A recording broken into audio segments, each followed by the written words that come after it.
இனிய காலை வணக்கம். உங்கள் அனைவரையும் உலக மின்னல் அன்புடன் வரவேற்கின்றது. இன்றைய தலைப்பாக நாம் கனடாவில் தனிப்பட்ட வரி விதிப்பு பர்சனல் இன்கம் டேக்ஸ் அமைப்பை பற்றி பேசப் போகின்றோம். யார் இதை செலுத்த வேண்டும், எப்படி வேலை செய்கிறது மற்றும் வருமானம் மற்றும் கழிவுகள் என்னென்ன என்பதை பார்ப்போமா?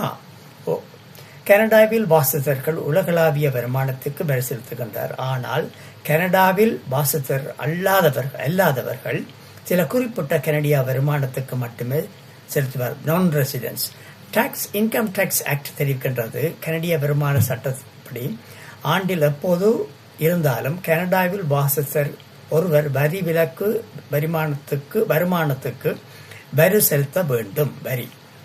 வருடம் முடிந்த பின்னர் வாசித்தர்கள் T1 என்ற பத்திரத்தை தாக்கல் செய்ய வேண்டும். கால அளவு ஏப்ரல் 30 அல்லது சுய தொழிலாளர்களுக்கு ஜூன் 15.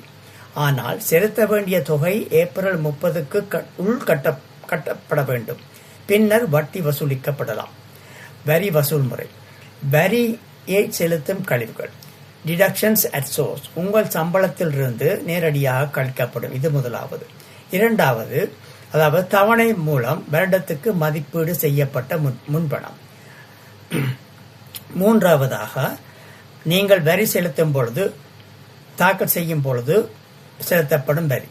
நாலாவதாக, ஏற்கனவே முன்பு செலுத்தாத வரிகள் இருந்தால் உங்களுடைய வரியை பதிவு செய்த பின்னர் தாக்கல் செய்த பின்னர் அதற்கு வரி செலுத்தப்படும்.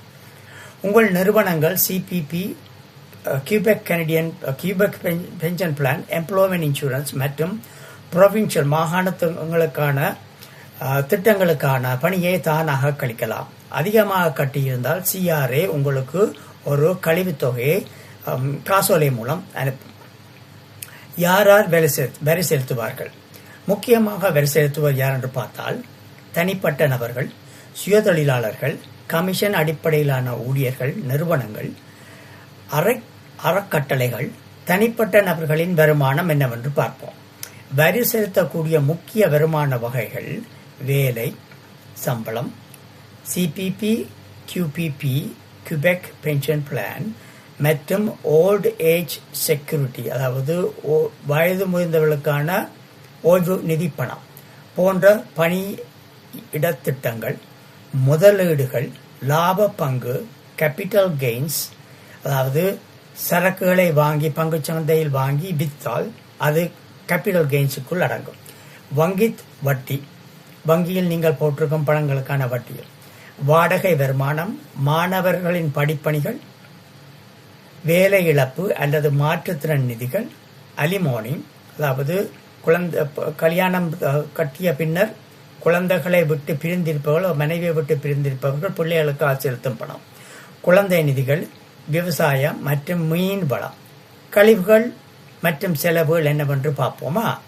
வருமானத்தை குறைக்கக்கூடிய கழிவுகள் RRSP நிதி செலுத்துதல், கல்வி கட்டணங்கள், இடமாற்ற செலவுகள், பின்பு ஓய்வு திட்டங்கள், யூனியன் கட்டணங்கள், வாடகை சொத்து செலவுகள், சட்ட செலவுகள், சொத்து வரிகள், மோர்கேஜுகளுக்கான, அதாவது நீங்கள் வீடு வாங்கும் பொழுது கடன் வாங்கியிருந்தீர்களானால் அந்த மோர்கேஜுக்கான கடனுக்கான வட்டி, பராமரிப்பு, கணக்கீட்டு கட்டணங்கள், எல்லா வகைகளும்.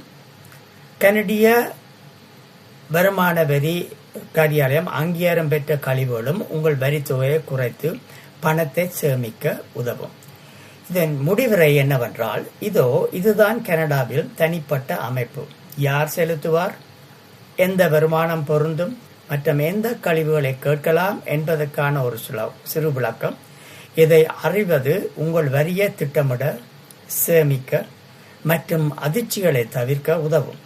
இந்த வீடியோ உங்களுக்கு பயனுள்ளதாக இருந்தால் லைக் செய்யவும் மற்றும் சப்ஸ்கிரைப் செய்வது மட்டுமல்லாது உங்களுக்கு விருப்பமான உறவினர், நண்பர்கள் மற்றும்படி எவர் வரி இங்கு கனடாவில் இருந்து வரி செலுத்துகின்றார்களோ அவர்களுடன் பகிர்ந்து கொண்டால் அவர்களுக்கும் இது நன்மை பயக்கும் என்ற முறையில் நான் கேட்டுக்கொண்டு உங்களிடமிருந்து விடைபெறுகின்றேன். நன்றி, வணக்கம்.